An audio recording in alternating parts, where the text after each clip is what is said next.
What's the deal, my people? You know it is Don Tony Teflon. I'm back at you another one, and this one is Truth Be Told, Season 2, Episode 3, If Wishes Were Horses. Right off the bat, let me give you the spoiler warning. I'm going to recap it, and then I'm going to give you my take on who the killer truly is.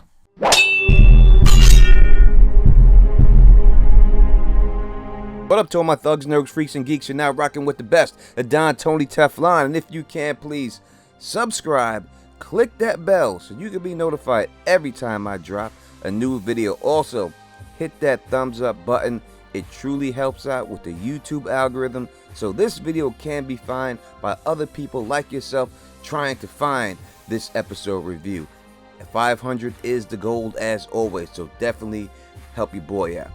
As I said from the beginning, this is Truth Be Told Season 2, Episode 3, If Wishes Were Horses. And in this episode, we start getting signs that everything is pointing to Raymond as the primary suspect in Joshua and Drew's murder. That's where they're trying to lead us in this episode. Now, in this episode, we start seeing that Poppy gets mad sus about Micah's assistant, and that there's something going on about this person, and Micah becomes distrustful of everybody who's in her immediate circle. Now, with additional research, we see that Noah and Poppy do track down Drew's birth mother, who was a former associate of Joshua named Leanna Parker. Now, throughout a meeting with Leanna, Micah and Poppy realize Raymond was in a relationship with Drew before he died.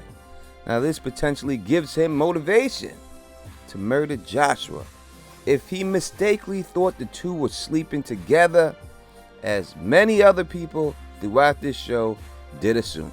Now, from the gate, Micah assumes Raymond might be in love with Joshua, but when Marcus confronts him on his suspect behavior, now let's you understand the Don's thinking on this. I can't see this person being the killer. It is just way too early for such a big reveal. We have many episodes to go. For them to try to push this person, to me, is the straight red herring, the red flag telling you, put your eyes on this person so that you cannot see exactly what's going on behind the scenes. And I'm going to tell you what I think is going on later in this video. Now, let's be honest. This person isn't doing a great job of trying to be innocent in this from the first place, because we see Micah turn to him immediately after she learns what she learns from Liana, selling him out to Inspector Ames, who then confronts Raymond in the street. Now, knowing what we know, trust is always a big factor, especially in life, but we see people get betrayed in shows like this all the time. And so far, one of the biggest ones we could talk about is when Micah tells Ames about Raymond's juvenile record. And we learn that when he was 16 years old, Raymond attacked his high school bully after being tormented, resulting in permanent brain damage. Now, you would say this guy's being tormented. He should have the right to stop being tormented. He should have the right to defend himself. But we don't learn all the details surrounding this incident. We just know exactly what we get from the records. But we have to keep in mind that this is Raymond's account of the events too, and he is the person in it, so you think that he's going to put himself in the best light. Now, thinking, and maybe smartly so, he thinks, who could have gave this information to Ames? Who was the only person to do that? And he automatically thinks that Micah must be the person who threw his ass under the bus. And that gets this cat all twisted, which makes him go live on social media and just starts trying to drag Micah and the shelter as liars partaking in many illegal activities themselves. But before he could really go in on them, Marcus and the shelter team managed to shut down his stream because he was doing all this on a company cell phone. Now, in the episode's final moments, Micah returns home alone at night and finds Raymond waiting for her in her bedroom. What is Raymond planning to do? he planning to attack her, take her out, or is he just here to talk to her? Now, what makes this show a great show to me is that it balances quite a few subplots this season. I think that they're doing a good job at it, but can they stick the landing? That's always concerning. But the new one that we get, the new kind of mystery, is the disappearance of a teenage girl who is Andrea Spivey, a classmate of Marcus's daughter. So what we get is that Carice went to high school with Marcus, and she runs into him at the local bar. Now, when they get talking, Marcus notices the missing girl's flyer in her hand. Now, he investigates Dre's disappearance, including consulting with his daughter, who says Drea is a junior.